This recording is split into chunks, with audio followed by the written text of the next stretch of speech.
tal amigos? Soy Adrián Rueda para El Influyente TV y en esta ocasión les quiero presentar con mucho gusto a un luchador de los más grandes de la izquierda moderna del país. Ahorita sabrán quién es. Él ha sido de todo, ha sido estudiante de física matemáticas trunco, lo dejó para irse a la guerrilla a una lucha marxista en la época de los 70s. De ahí, bueno, pues dio el salto a la legalidad política, es fundador del PRD, ha sido legislador varias veces, ha sido asesor de quien va a ser presidente de la República. Él es Jesús Zambrano, sonorense. ¿Cómo estás, Jesús? Muy bien, muchas gracias, Adrián, por la invitación. No, hombre, gracias por visitarnos. Oye, pues bueno, se volvieron a poner de moda, ya no los chuchos, que es la corriente que representas, nunca han pasado de moda, sino tu partido, y no precisamente porque estén haciendo bien las cosas, sino porque están en una etapa que ustedes le llaman de refundación y la iniciaron a golpes en su reciente congreso.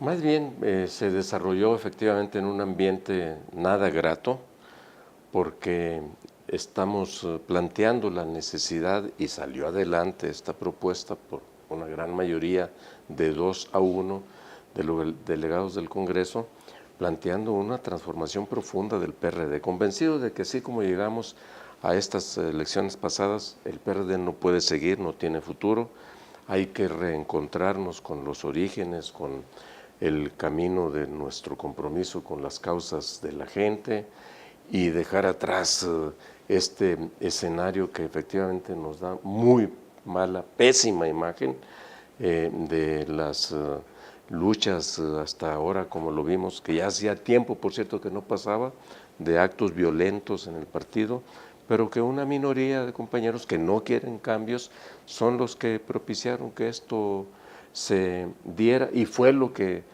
resultó ser la nota, pues, ¿no?, en los medios, como se dice en el argot periodístico. Pero todo lo que aprobamos para avanzar en la transformación, por ejemplo, la eliminación de las corrientes que tanto daño le hicieron al partido, se entra en un proceso de evidente disolución de las mismas, de las llamadas tribus, ¿no?, que se convirtieron, en lugar de ser instrumentos para el debate político, para el enriquecimiento de la línea política, programática del partido, se convirtieron en grupos de presión, incluida a la que yo pertenezco, que nos empezamos a preocupar, o se empezaron a preocupar los muchísimos compañeros a lo largo y ancho del país, más por ver cómo accedían a un cargo de dirección o a una candidatura. Eso ya queda atrás definitivamente, y vamos a ir además a un proceso de, como te decía, de encuentro con la gente, con la sociedad, y de fijar una posición muy clara frente al nuevo gobierno que encabezará López Obrador a partir ya de unos cuantos días. Oye, la nota, yo coincido contigo, aparte de la violencia, fue la desaparición de las tribus, porque ese era el fuerte del PRD, donde se repartía el pastel. Pero esta dirección provisional, pues tiene representante de las mismas tribus, entre ellos Ángel Ávila, que es de ustedes, de Nueva Izquierda. Sí, la mayoría de ellos, si te fijas, si se fijan en sus nombres, en sus características, su currículum, son dirigentes jóvenes, es el relevo generacional. Incluso nosotros claramente dijimos, ninguno de los que estamos considerados fundadores o dirigentes históricos del partido vamos a quedar ahí, porque hay que empezar a dejar que las nuevas generaciones, que los nuevos liderazgos empiecen a hacer cargo del partido. Y ciertamente los que quedan ahorita, los 5 que quedaron, tienen una identificación, una pertenencia, porque no podía además ser de otra manera ahorita. Pero eso tiene que acabarse. Una de las cosas precisamente que resolvimos y que ha venido avanzando ha sido el que empecemos pláticas, ya las iniciamos, con personajes del campo democrático, del campo progresista, dirigentes sociales, de ONGs, de la academia, de la intelectualidad, que están preocupados por lo que están viendo que está ya sucediendo y que se puede profundizar a partir del inicio del nuevo gobierno, y que comparten con nosotros también la necesidad de que haya contrapesos, porque nos quedamos sin contrapesos en este país. El control absoluto de López Obrador sobre las cámaras de diputados y senadores, haciendo leyes a modo, para trajes a la medida, como se dice, y con decisiones muy complicadas, y que ante eso también los partidos opositores, incluido el PRD, que nos quedamos en cuarto lugar de votación con 5.4% de los votos, pero estamos desarticulados, entonces es necesario que haya una rearticulación sobre causas, pero sobre todo que el PRD regrese a encontrarse con la sociedad, regrese a encontrarse con estos liderazgos en el entendido de que vivimos en un México plural, que no queremos que tenga regresiones democráticas. Entonces, esto son grandes e importantes decisiones, resoluciones que tomamos. Queremos construir un nuevo modelo de partido también, menos engorroso, menos viéndose al ombligo, es decir, hacia adentro, y viendo más hacia la sociedad, hacia los problemas de la gente. Reorganizarnos, porque también fuimos perdiendo organización en grandes regiones del país y tenemos que reestructurarlo.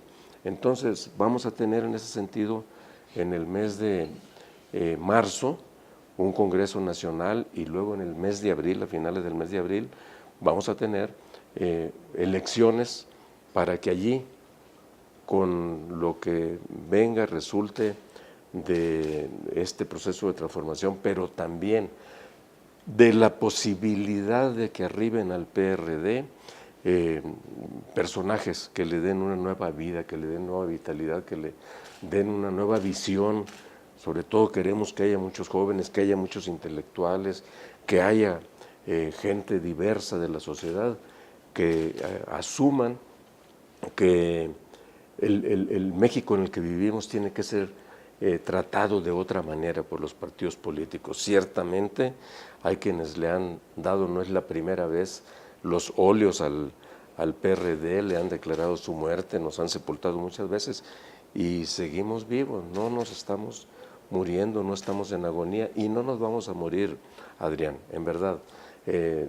Yo sigo viendo con optimismo histórico, si se quiere así, el futuro del país y el futuro del PRD, porque miro para atrás y digo, ¿qué tanto hemos avanzado por allá de lo que referías allá de los principios de los años 70, hace ya más de 40 años, cuando yo inicié en esta lucha de la izquierda, y qué tanto hemos avanzado y qué tanto nos falta todavía? Y pregunto siempre, ¿ha valido la pena? Y yo digo, sí ha valido la pena.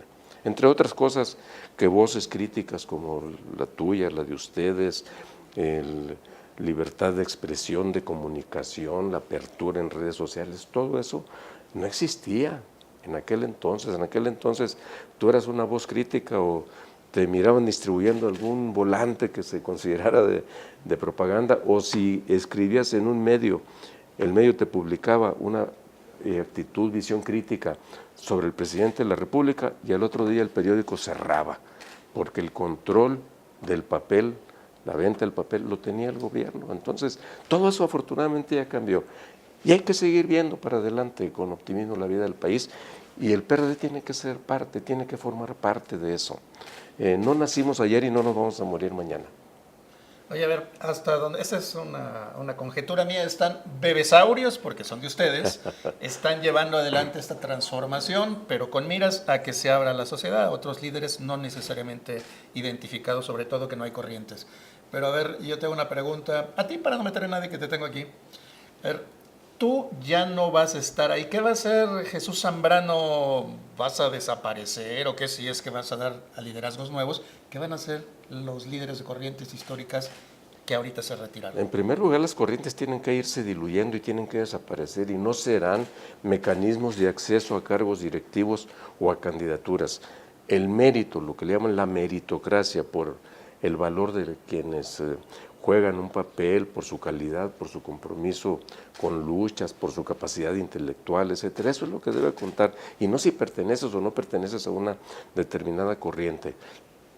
Vamos a ir construyendo, creo yo, en el camino lo que sucede también con los grandes partidos. Seguimos siendo un partido de más de 1 millón de afiliados.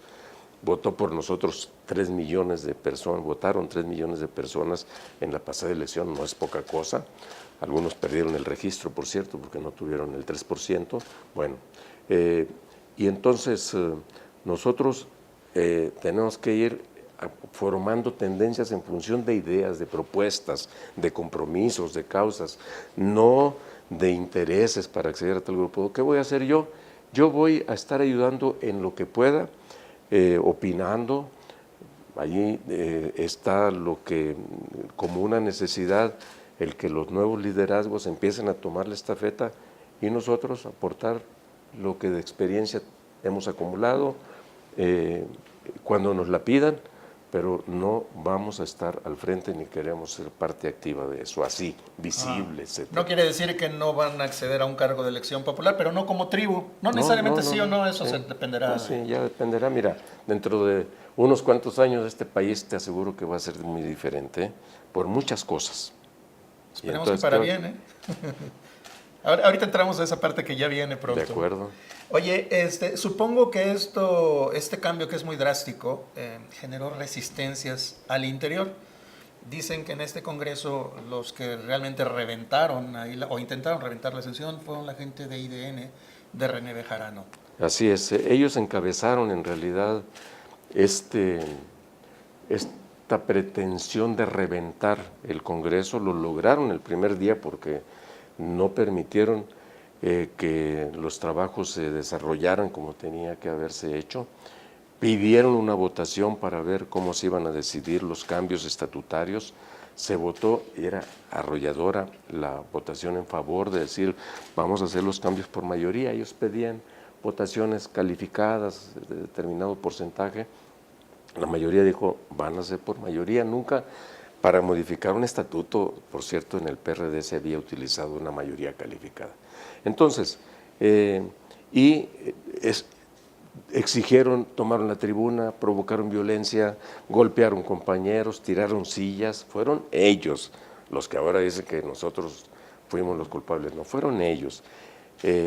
Y dijeron, a ver, que se cuente uno por uno, no simplemente mayoría, sino a ver. Y entonces allí fue cuando quedó claro que había 2/3 a favor de votar por mayoría y 1/3 que eran ellos a votar por minoría. ¿Quiénes estaban allí? Pues estaba encabezados por la gente de IDN, es decir, René Bejarano, el sombrita que le dicen Sánchez Camacho, que había renunciado unos días antes. Allí andaba fuera de las inmediaciones del Congreso, Adrián, dirigiendo a sus huestes, y nosotros viendo mensajes que estaban mandando, hay que ir a tomar la tribuna, hay que reventar el Congreso. Bueno, algunos de los críticos que yo veo aquí en primeras planas, como Venadero o hace tiempo también el propio Julio César, lamentablemente andaban allí asusando, provocando estos problemas. Los partos, para cuando hay virajes profundos, como este precisamente, en instituciones como la nuestra, nunca se dan de manera tersa, ni en los países mismos. Cuando el proceso al que llegamos ahora, que hubo elecciones tranquilas, fue resultado de décadas de lucha contra el fraude, de lucha por conformar órganos que fueran confiables, que fueran autónomos del gobierno, en fin, todo esto finalmente es lo que ha ido propiciando esto. Yo tengo mucha confianza, por eso te digo, de que incluso los compañeros estos que provocaron esto, si quieren recapacitar, ahí está la mano tendida para que nos reencontremos, pero ya no sobre la base de decir, dime cuánto me toca para ver si me incorporo. No, así no. Con esto, ¿tú crees que se acaba la simulación? Porque en el caso concreto de IDN, bueno, pues es público que están con Morena, ¿no? No así oficialmente es, sí, con así Morena, es. pero tienen un P aquí. Eran como caballito de Troya. Absolutamente, sí. ¿Se acaba la simulación de todas las tribus en general? Se acaba y debe acabarse la simulación de todos, porque incluso los que querían quedarse en realidad con el partido, al frente del partido, y pensaban que traían mayoría de los delegados, lo que querían era dirigir el partido ¿para qué? Para ir a decirle a Morena, a López Obrador, aquí está el PRD. El PRD no va a estar criticándote, el PRD va a caminar contigo, el PRD va a estar a tu servicio como tienes a Morena, como lo estamos viendo en las cámaras de diputados y senadores. Oye, dicen que los críticos dicen que los chuchos hicieron eso para quedarse con el partido, ahora sin necesidad de tener una tribu, para tener una franquicia, aunque sea chiquita, y seguir negociando con el gobierno. No, eso sí sería simulación y eso sería, Adrián, seguirnos o querer hacernos tontos, de hacerle al gato pardo, como tú le llamaste por ahí en alguna de tus columnas, de pensar que todo cambiaba para que todo siguiera igual. No queremos eso, porque si seguimos así, ahí sí nos vamos a ir al sepulcro, ¿eh? Y no queremos eso, definitivamente. En todo caso, Ángel Ávila, que es el presidente todavía en funciones, es uno de los 5, es uno de 5, ¿eh? No tenemos mayoría. Es más, hace 3 años que los chuchos, como nos conocen, la corriente de Nueva Izquierda, no estamos al frente del partido. Hasta ahora que transitoriamente y encargado del despacho se queda Ángel Ávila cuando Manuel Granados renuncia a la presidencia del partido. Pero aunque no estamos al frente del partido, de todas maneras nos echaban la culpa de todo lo malo que pasaba. De lo bueno eran otros, pero de lo malo nosotros, ¿no? Oye, con estas nuevas reglas en el PRD, ¿crees que haya más fuga de perredistas? Mira, yo no la descarto, Adrián, y yo creo que ya, porque llegamos a un momento ya de definición, ya se quedan en el PRD los que están dispuestos a transitar con estos preceptos, con estos parámetros, con estos compromisos. Y se van los que dicen, no, nosotros no queremos un PRD así, lo queremos de otra manera, queremos que siga siendo un partido de corrientes, queremos que siga siendo un partido en donde nosotros decidamos los cargos para los de adentro y no para abrirnos a la sociedad. Bueno, eso no, que se vayan mejor, los que quieran irse. Yo no lo estoy corriendo, al contrario, reitero, ahí está la mano extendida para que podamos, ya sin la violencia que propiciaron ellos en el Congreso, platicar. Bueno, de por sí eran poquitos, ahora son más poquitos. Sí tú dices que el PRD no va a desaparecer. Digo, a lo mejor no, pero sí le ves alguna posibilidad de crecimiento, de volver a crecer. No, pues por supuesto, si te dijera que mi predicción o el avisoramiento que tengo de lo que puede pasar con el PRD es de que ya no tenemos remedio, mejor de una vez diríamos, démosle cristiana sepultura y se acabó, ¿no? Pero por supuesto que, mira, ya lo hemos visto en los últimos tiempos, incluso en México, no solo en otros países, ni las mayorías son eternas, ni las minorías son para siempre. Entonces, pero para ser de minoría y pasar a mayoría, necesitamos precisamente que se hagan cosas nuevas. Lo otro, como diría Einstein,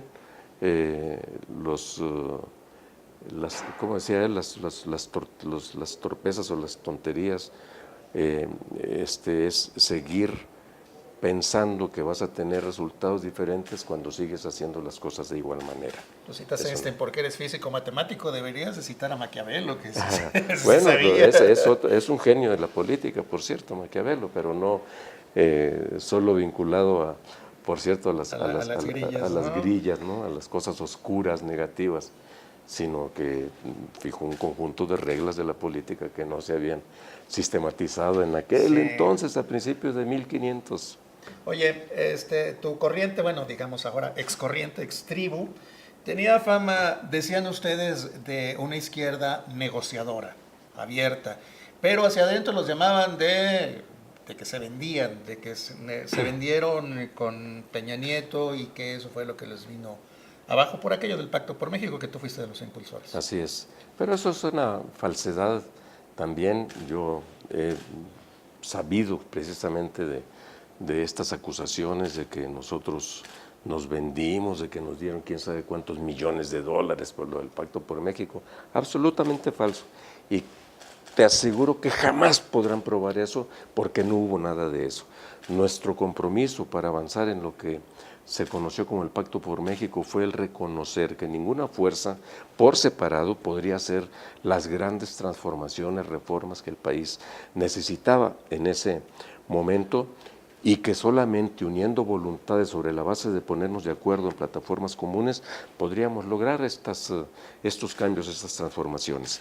Y fuimos, por cierto, nosotros desde el PRD los que propusimos la necesidad de un gran acuerdo nacional, así lo planteamos en aquel entonces, luego se llamó Pacto por México, y logramos que se hicieran cambios precisamente en todo lo que fueron telecomunicaciones, gracias a lo cual hoy, a la vuelta de casi 6 años, hoy el país en todo lo que es el manejo del espacio radioeléctrico es completamente diferente.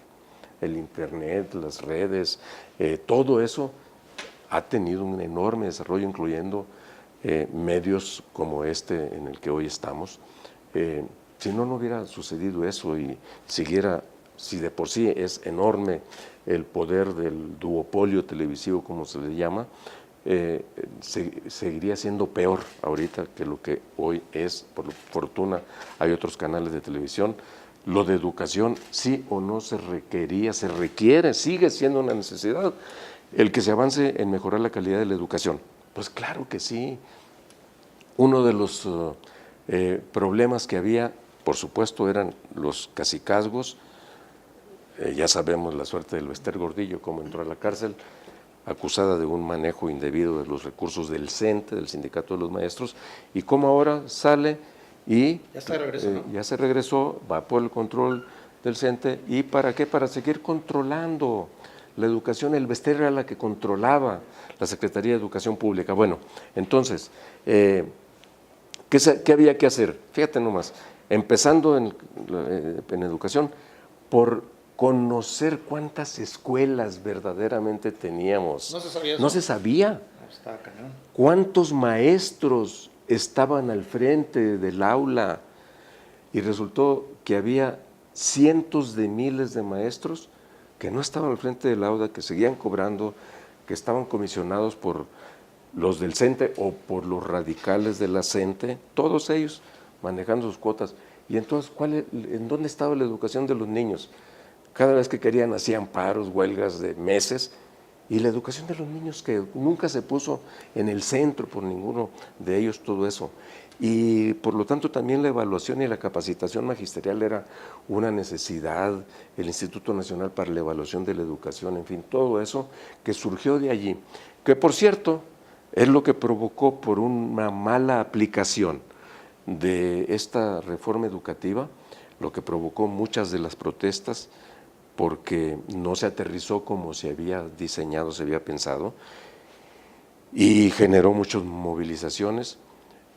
Luego, se nos ha dicho, es que ustedes entregaron el país con la reforma energética. Nosotros nos opusimos a la reforma energética como PRD y fue la causa de la ruptura del Pacto por México.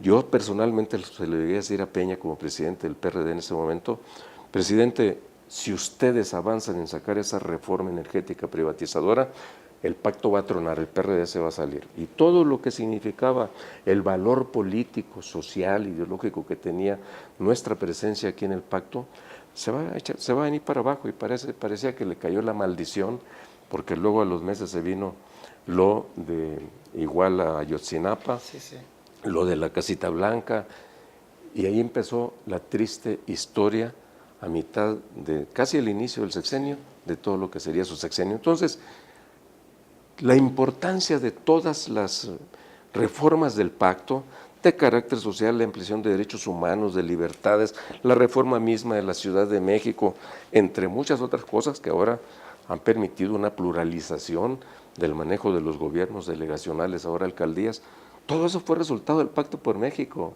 Pero no, todo es que hicieron pacto ustedes. ¿Quién nos acusaba de eso principalmente? Los bejaranos y López Obrador. Le llegaron a llamar los de Morena el pacto contra México. Se aliaron con Peña. ¿Qué reformas del Pacto por México va a echar para atrás López Obrador? Ninguna.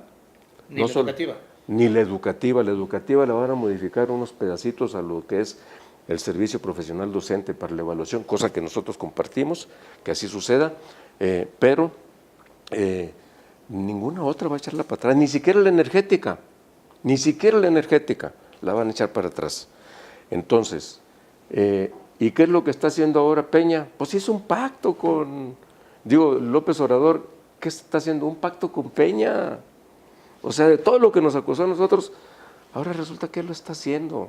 Y el pacto contra México será para él ahora sí, porque él es el que lo va a dirigir desde la presidencia de la República, el verdadero pacto por México. Por favor. Oye, Jesús, a ver, ahora que ya entramos al tema de López Obrador, tú lo conoces bien porque fuiste su asesor. Y fue subsecretario de gobierno con él. Exactamente, sí. Y fuiste delegado en GAM. Y, bueno, Así lo conoces muy bien. Ahora sí que ¿qué nos espera ya a unos días de que tome posesión de su gobierno? Con todo lo previo que ha dado a su toma de protesta, que ya se metió en varias, digamos, varios problemas en el país. ¿Qué nos espera según tú? Yo creo, ojalá y me equivoque, porque no le deseo mal al país, pensando que nos puede ir bien a los que no estamos con López Obrador, pero me temo que no vamos a tener buenas cosas.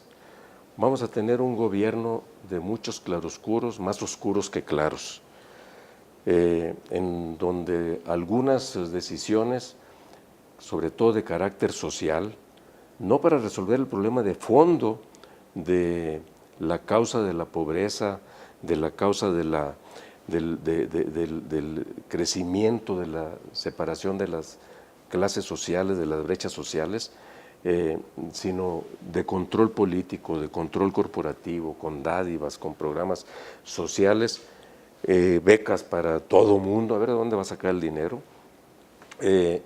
Pero al mismo tiempo, Adrián, y esto es lo que a nosotros nos preocupa más, entra precisamente por el enorme peso político, el enorme poder político con el que resultó de las elecciones 53% de los votos, que no se había tenido desde hacía 40 años, entonces ahora controla las cámaras y les da órdenes y está echándose para atrás de cosas que acordó, que prometió en la campaña, quiere entrar a controlar también la Corte, quiere desaparecer o debilitar los organismos autónomos, que eran una suerte de moderado contrapeso al presidencialismo que hemos venido teniendo en el país, a controlar los medios de comunicación. Ahora se llevan la línea de lo que serán el manejo de las políticas públicas en medios públicos de comunicación a la Secretaría de Gobernación. La BBC de Londres, México, dice, ¿no? Sí, por favor, hombre. Luego, lo último que hemos tenido, dos cosas muy preocupantes. La creación de una Guardia Nacional, que es tener al ejército haciéndose cargo de la seguridad pública, aunque la inocente, para no decirle de otra manera, de doña Olga Sánchez Cordero, diga que es que esos, no van a ser militares, sino policías navales y policías militares, que traen otro chip, ellos son otra onda, ¿no? Por favor, hombre, son militares los que van a dirigir la lucha contra la inseguridad, y veamos los resultados de Calderón y de Peña en esta materia con el ejército en las calles. López Obrador había prometido un retiro paulatino de los militares, de las Fuerzas Armadas, de su combate en cosas que él expresamente dijo no son de su competencia, ellos están hechos para otra cosa, para la defensa del país. Bueno, ahora dice que no lo dijo, ¿no? No, que no lo dijo. Digo, ahí están los videos, sí, pero están los videos, ya se lo hicieron pedazos en las redes, ¿no? Por eso. Luego, la otra, entonces por eso preocupa que las libertades políticas alcanzadas durante largas décadas de lucha ahora estén en riesgo, y todo lo que tiene que ver con el combate a la corrupción. Ya dijo, voy a perdonar a todos los corruptos, pero de aquí para adelante agárrense, ¿eh? Pues ¿qué han dicho todos los que llegan, Adrián? Tú has vivido mucho de esto, del manejo de la información sobre el mundo político de nuestro país.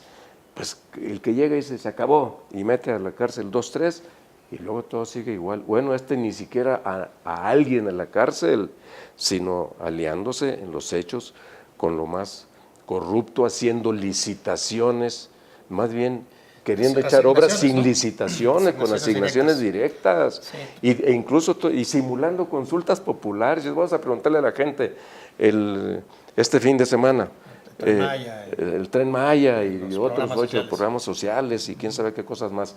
Pero resulta que el Tren Maya ya tiene planes para echarse a andar el 15 de diciembre, y mediante qué licitación. ¿Qué tal si sale con que no lo quiere la gente y lo suspende? Igual lo No, va a ya hacer. está hasta No, presupuestado. ya está presupuestado, Sí, además. es una burla. No, es una verdadera burla. Todo eso, ¿de qué habla? De una enorme concentración de poder y de un enorme autoritarismo. Entrevistas que les ha dado en los últimos días a colegas tuyos, periodistas, comunicadores, le dicen, oye, presidente, pero ¿no le importa que la gente que votó por usted porque dijo que iba a meter a la cárcel a los corruptos, no le importa que ahora se moleste? No, no me importa. ¿No le importa? No, no me importa. Y si se enojan conmigo, que se enojen. Pues sí, ese. No. Yo conozco al Andrés Manuel, se los dije, por cierto, a no pocos empresarios que me preguntaban qué opinabas. Yo que conocía a López Obrador, le dije, no se equivoquen, es un autoritario, es un concentrador de poder y nadie lo echa para atrás después de tomar una decisión. Nadie lo echa para atrás. Bueno, ya lo estamos viendo, ¿no? Oye, y hay esperanza. ¿Qué se puede hacer ustedes desde su trinchera con el nuevo PRD, llamémoslo así, o con la oposición, si es que se articula? ¿Qué se puede hacer para hacer eso que mencionas que es importante, el contrapeso? Sí, yo creo que hoy la tarea principal, Adrián, y qué bueno que lo preguntas, es justamente avanzar en crear esos contrapesos. Justamente en esto de trabajar por causas, de vincularnos con los sectores sociales que ya empezaron afortunadamente a levantar la voz, salieron de una confusión en la que quedaron después de las elecciones, porque muchas de estas organizaciones de la sociedad civil le creyeron a Andrés Manuel y lo apoyaron. Ahora ya caray, eso no, así no puede ser, ya se plantean salir a la calle a protestar. Nosotros hemos dicho, y yo lo sostengo, no vamos a tener recato alguno en apoyar todas aquellas reformas, iniciativas, decisiones de gobierno que les signifiquen beneficio para la gente y beneficio para el país, para el desarrollo, para crear empleos, para más recursos para las universidades, bueno, públicas. Pero vamos claramente, como ya lo hemos estado manifestando, a manifestarnos abiertamente en contra de cualquier regresión, en contra del cumplimiento de las promesas de campaña, como lo de cómo enfrentar la inseguridad o cómo combatir la corrupción, en fin, y que se respeten los equilibrios de poderes en nuestro país y los órganos autónomos, etcétera. Frente a todo este conjunto de cosas, que ya se puede hacer hasta un rosario de lo que antes de llegar a ser presidente ha dicho que va a hacer y que no va a hacer, pues entonces vamos a estar ahí claramente en la oposición denunciando, haciéndonos eco de las voces de la gente, de sus protestas. Estamos ya empezando a hablar con muchos de ellos, por cierto, porque solamente así se van a crear contrapesos. Hoy, con los partidos como estamos debilitados y una sociedad civil desarticulada, Andrés Manuel va a caminar, ahora sí que sobre rieles, aunque sea sobre su riel maya, ¿no? Pero si nos empezamos a juntar, esto va a empezar a cambiar. Yo te puedo asegurar que hoy, y ya empieza a haber encuestas, muchísima de la gente que votó por él, que lo apoyó, hoy está diciendo me equivoqué, cometí un error. Oye, mencionas algo importante. Autoritario ya vimos que sí es, ya no hay que esperarse, ¿no? Es autoritario, pero hay una diferencia todavía con una dictadura. La gente, mucha gente que no lo quiere, o aunque coincido contigo hasta lo que votaron por él, sí tiene miedo de que esto se pueda convertir, no sé si en una Venezuela, pero sí en una dictadura. ¿Tú le sigues viendo ese riesgo a pesar de este despertar de la sociedad? Mira, hay grandes riesgos de que ese autoritarismo, si se sigue caminando y cuando empiecen a tomarse medidas en la ruta de seguir concentrando poder, controlar todos los poderes, entonces sí vayamos derivando muy rápidamente a lo que son los signos propios de las dictaduras, ¿sí? Yo no digo que a la manera de Venezuela, México es muy diferente en ese sentido. Aquí afortunadamente la sociedad civil es muy amplia, muy diversa. Hay una pluralidad política que, si contamos los que no, el porcentaje del 60 y tantos por ciento que fue a las urnas, si le quitamos el 53% que votó por él, hay un 47% que no votamos por él, más los que tampoco fueron a votar, que no votaron por nadie. Más los arrepentidos, ¿no? Sí. Los que ahorita votaron por él y ya... Y luego ahora cuéntale los arrepentidos, Sí. ¿de qué tamaño es? Bueno, esto tendrá que actuar como verdaderos contrapesos políticos, y aunque diga él ahorita ante preguntas expresas, oye, pero eso no te importa, y que diga, no, no me importa, pues le va a empezar a importar. Cuando este país empiece a moverse, a luchar por evitar que le arrebaten las banderas que se han conquistado con tantos esfuerzos, y a exigir que se cumplan promesas, que el 1 de enero entren en vigor lo que dijo que iba a bajar el precio de las gasolinas. O decís, bueno, vamos a ver, vamos a ajustarlo conforme a la inflación. Vamos a ver. O sea, no. No. Oye, en algo que tú tuviste una experiencia, supongo algún día nos contarás buena o mala tu lucha en la guerrilla que fue contra el ejército. Yo quiero preguntarte, ¿cómo ves ahora al ejército, que creo que lo ha estado maltratando y es una institución que se ha mantenido leal al pueblo y respetable? ¿Sí hay un riesgo de que el ejército lo pueda él infiltrar para llevarlo al poder? Mira, a ese grado yo creo que no. Afortunadamente el ejército mexicano, nuestras Fuerzas Armadas, han tenido una formación desde que se fundó como ejército, ya como el que conocemos, surgido de la revolución de hace ya más de un siglo, una formación civil, vamos a decir, o cívica en su mentalidad. Para ellos, a todo mundo, del soldado más raso hasta el general más importante de división, igual en la Secretaría de Marina, en la Naval, para ellos el comandante supremo de las Fuerzas Armadas es el presidente de la República. Y su compromiso con el país es el compromiso con el país, y como os he dicho, es pueblo armado, sí, en muchos sentidos. Entonces, eso es lo que evitó, por cierto, que mientras que en la mayoría de los países de Centro y Sudamérica, allá en los años 70 y todavía hasta los 80, se establecieron dictaduras militares, México no tuvo ese riesgo y fuimos paulatinamente pluralizándonos políticamente. Aunque llegó a decir Vargas Llosa, y por eso, por cierto, en su momento lo corrieron del país, que era una dictadura perfecta porque era un partido hegemónico que controlaba todo. Bueno, hoy podemos estar ante el riesgo de una dictadura perfecta, pero de esas características, ¿no? Con un control absoluto de todos los mecanismos y resortes del poder. Entonces, yo creo que más bien, me atrevo a decirlo ahorita, el riesgo que pudiéramos tener en la relación López Obrador con las Fuerzas Armadas es que de repente, después de tanto maltrato y de que empiecen a generarse problemas de carácter social, que se empiece a desbordar la inconformidad y la protesta, y que los lancen a los militares a contener eso, que digan no, ahí no. Y entonces vamos a ver cosas. Al jefe supremo. Puede haber Por ese lealtad tipo al de pueblo, cosas. Pues sí, vamos a ver muchas cosas nuevas. No me queda ninguna duda, porque sí estamos ante el verdadero riesgo de regresiones brutales, en lugar de que esta elección, que fue tan tersa, hubiera significado un salto hacia adelante para la ampliación de libertades, mayores oportunidades para los jóvenes, para la gente más amolada del país, la más necesitada, en fin, y por lo tanto del ensanchamiento de los cauces democráticos, ¿no? Eso hay que defenderlo. Yo creo que eso yo de veras ahí también soy optimista.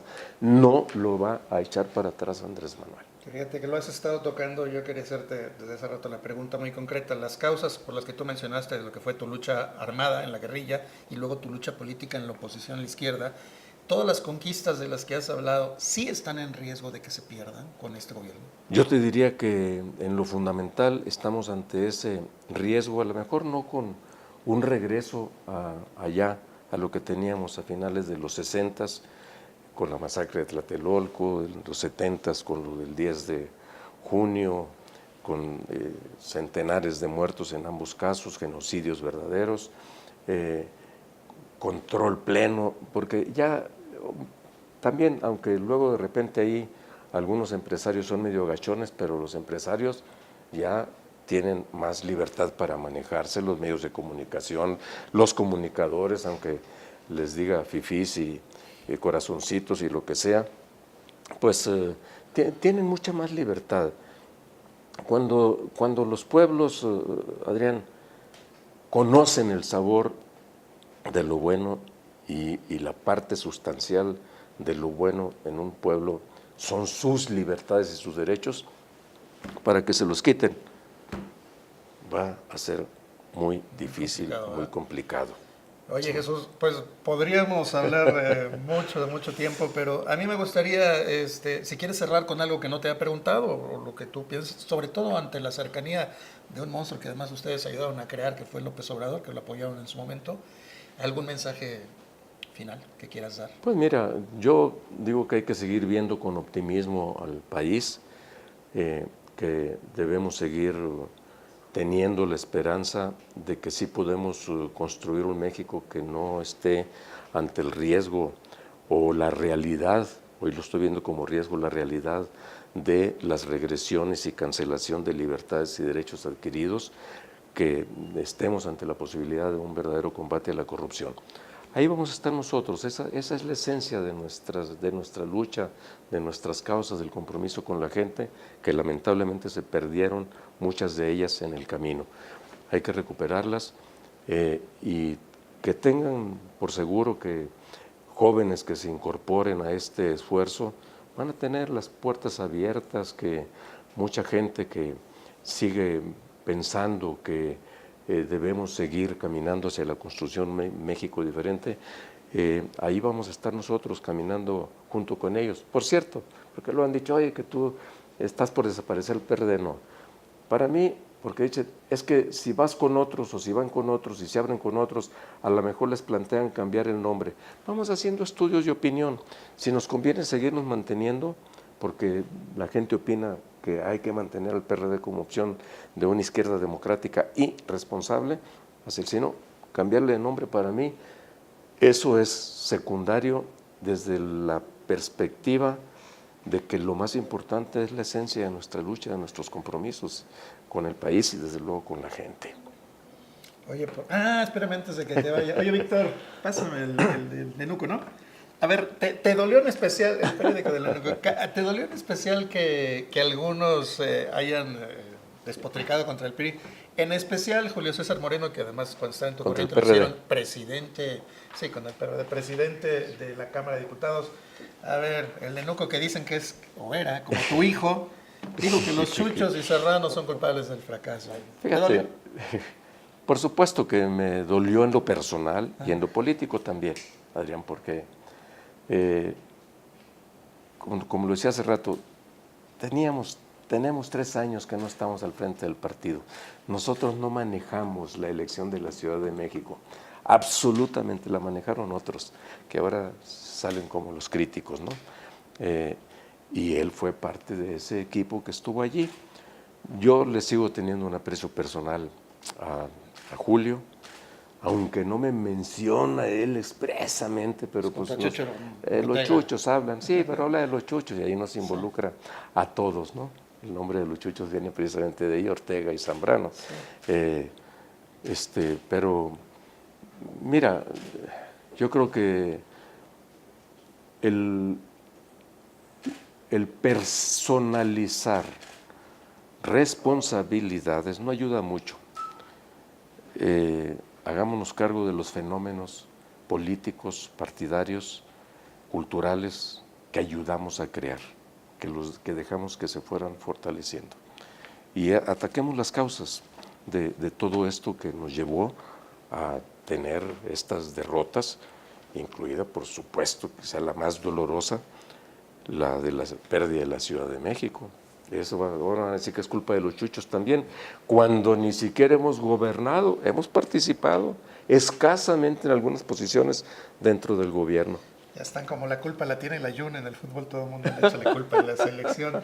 Él es Jesús Zambrano, uno de los líderes más importantes de la izquierda moderna del país, que ahorita está en esta etapa de refundación de su partido. Jesús, de verdad muchísimas gracias. Al contrario, gracias a ti, Adrián, y a tu equipo.